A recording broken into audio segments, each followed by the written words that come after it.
What's up, guys? Today I want to talk about the number one reason you are still fat. The number one reason you got fat, the number one reason you stay fat, and the number one reason you'll likely continue to get fat unless you make this change.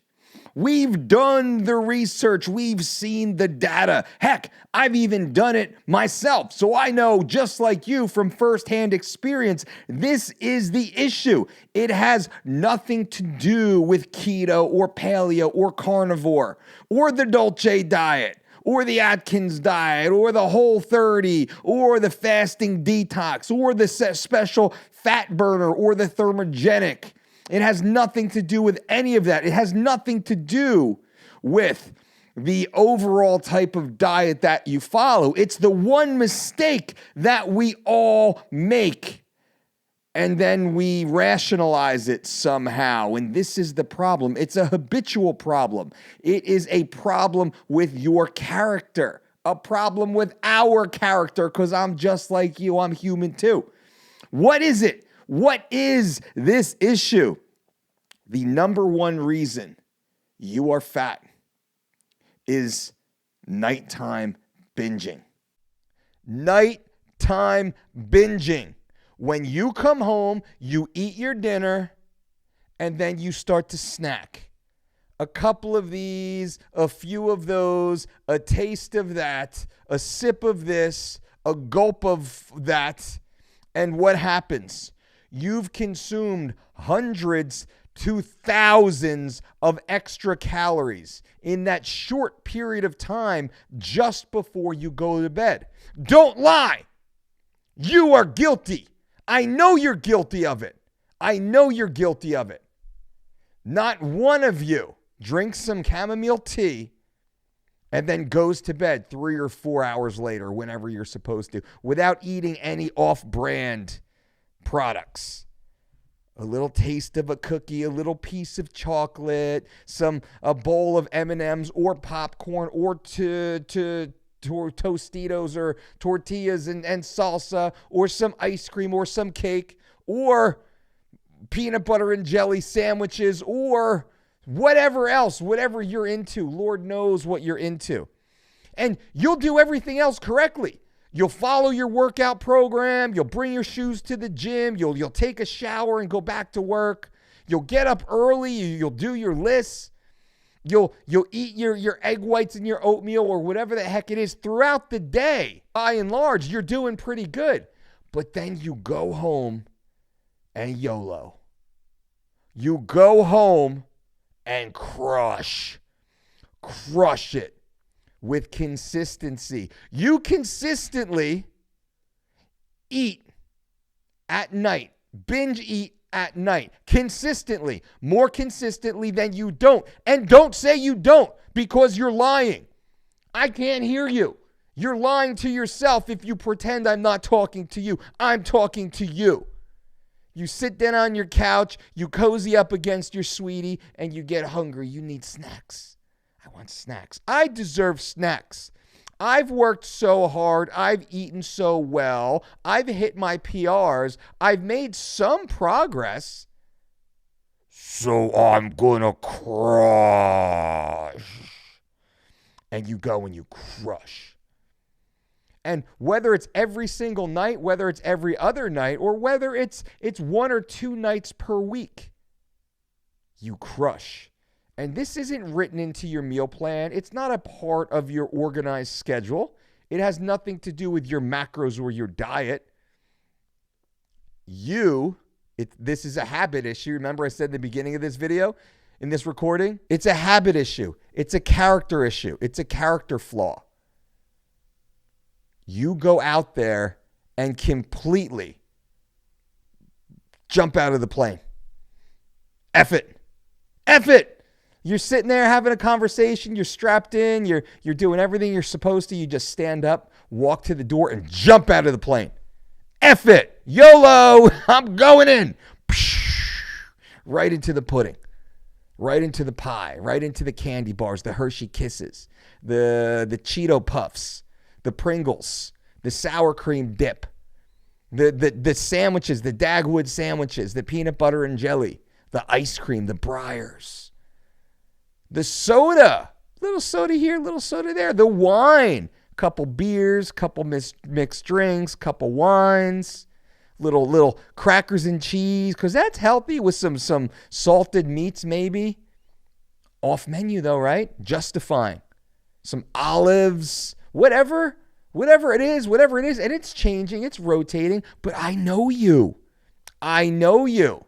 That's why you're fat. That's why you'll stay fat. That's why you'll get fat. That's why you'll be frustrated because you work so hard 20 hours out of the day. But those 2, 3, 4 hours at night, when the lights go dim and the shades get closed, you creep on into the kitchen. You stand in front of the refrigerator with the door wide open, looking, like hunting your prey. What's salty, crunchy, sweet, savory, right? That's you. And I know that's you. And I wanted to bring that to your attention because you know that's you too. And you need to stop. Or at the very least, you need to own it. You need to take control of the decision-making process. And if you're going to go out and crush, you need to own it and say, I'm choosing to go out there and ruin my goals. I'm choosing to go out there and hurt myself.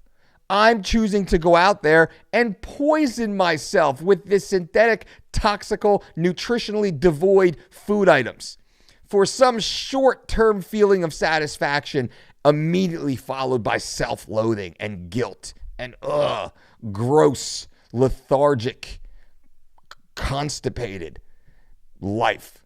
Why? You don't want to do that. Don't do that. You need to get in control, guys and gals. You need to be mindful. You need to be intentional. You need to be in charge. If you do choose to go out and make the mistakes and do the stupid things, eat the wings and the beers and the cheese fries at 11, 12, 1 o'clock at night with your buddies, if you choose to do that and you own that decision, I'm not mad at you because at least now you're being an adult. But when you pretend, I was stuck out, I was outside, I was hungry, and I drank a light beer. Vodka, that's like 0 carb, right? 0 cal, right? When you start pulling that nonsense, I don't even want to talk to you because you're weak. That's the character flaw. You pretend. You create this grand facade. In your head, you start just selling that BS story about why you're a victim to your food choices, why you were forced or shouldn't feel bad about making really bad decisions, about poisoning yourself. It's all relative. I don't care. I'm not saying be a super rip. When I say fat, I mean more of the metaphorical fat. Fat to you, you feel terrible. You feel gross. You're not where you want to be. And that doesn't have to be bikini, skinny, mini, super shredded, vascular rip dude. No, that's disordered in many ways also. Yeah, you can get there, and it's not bad to get there for short periods of time. Every so often, it's like doing a 5K or a marathon. Every so often you go and do one, you set it up to push yourself outside your comfort zone. But by and large, you shouldn't be walking around in that disordered, uncomfortable state, just like you shouldn't be swinging the other way into the overweight, obese area. I should even say it's not even that, because it's all relative to you. The non-confident version of you. It's because of the bad choices. That's why you feel bad inside. That's the hole in your soul. That's the void. You're making these bad choices, and you feel bad. You always have that lingering guilt and self-doubt and self-loathing. But then you go and you do it again, usually at nighttime when the lights go dim. The shades are drawn, right? Nobody can see you now. You don't have to be on anymore. Now the creeper, the demon can come out and hunt for the hydrogenated oils, for the high fructose corn syrup, for the red numbers and the blue numbers and the whatever other numbers of synthetic chemicals. That's what the hunt is for, typically. And most of you, when you do this, you're eating the worst of the worst foods. not like second dinner. Basically, you have your dinner at 7. Man, I'm still starving come 8:39. I'm going to have the same food I just ate, just a little bit less, because it's still in there. It's digesting anyway. Just add just a little bit more to satiate the hunger. Maybe you need to top off your macros. Who knows? Who knows? You traded hard that day. That's one way to do it. Maybe you can go out and have an apple. I want to give you takeaways too. Have an apple and some almond butter. Ooh, that's delicious. It's a great snack. It's a great snack. How about this? This is what we do. We'll take some apples. 4 apples. Cut them in halves, cut them in quarters, throw them in the oven. Cut them in eighths. Whatever you want to do, it's up to you. You can slice them, thin slice them, core them, and thin slice them the opposite way. This is really good too. You throw them in the oven. You bake them 400 degrees for 20 minutes. Sprinkle some cinnamon on there. You're good to go. A little bit of peanut butter on the side. Oh my God, it's amazing. Delicious. It's like apple pie. And it doesn't blow your gains, and you're completely in control. You're mindful, you're intentional, you're planned. You are in charge. I know I'm going to want sweets. I'm going to be watching a movie with my sweetie. I want to be able to sit there and enjoy myself. But I'm not going to poison myself. That's a takeaway. That's how it can be done. Take some red grapes, freeze them, put them in a big Ziploc bag, throw them in the freezer. Now you have frozen red grapes in there. You want to sit on the couch? I like to have a bowl of raw cashews and frozen grapes. I'll just eat a grape, and it's hard and it's crunchy, but it's sweet and succulent. So good, and it's so good. And then some cashews, a little salty, crunchy, right next to them, side by side. Great movie snack sitting on the couch. There's no reason to poison yourself, guys and girls. This isn't a macro calorie conversation. It's not about that. It's about the bad habits standing in the way of your success. And I wanted to highlight one of them to you because that's real. Me getting on here and talking about lists and HIIT and fasting and time restriction and low carb and ketosis and all that other stuff, that's all fine and dandy. But that's not the meat of the issue. The meat of the issue is the habits that you form, the habits you follow, the decisions that you make, your relationship with food, your ownership of your actions. That's what this is about. And I know because I talk to so many people on this exact topic. If you bumped into me at the gym, what are you going to talk to me about? Dolce, I got a question. I hear every question. It's always, Dolce, I got a question. Can you help me with this? And I love it. So feel free. I love it. But it's not, I've had these questions and I drill down deep. Come on, I'm a professional at this. Motivational interviewing, I'm a pro at this, which I think is why I'm as good of a coach as I am, because I listen.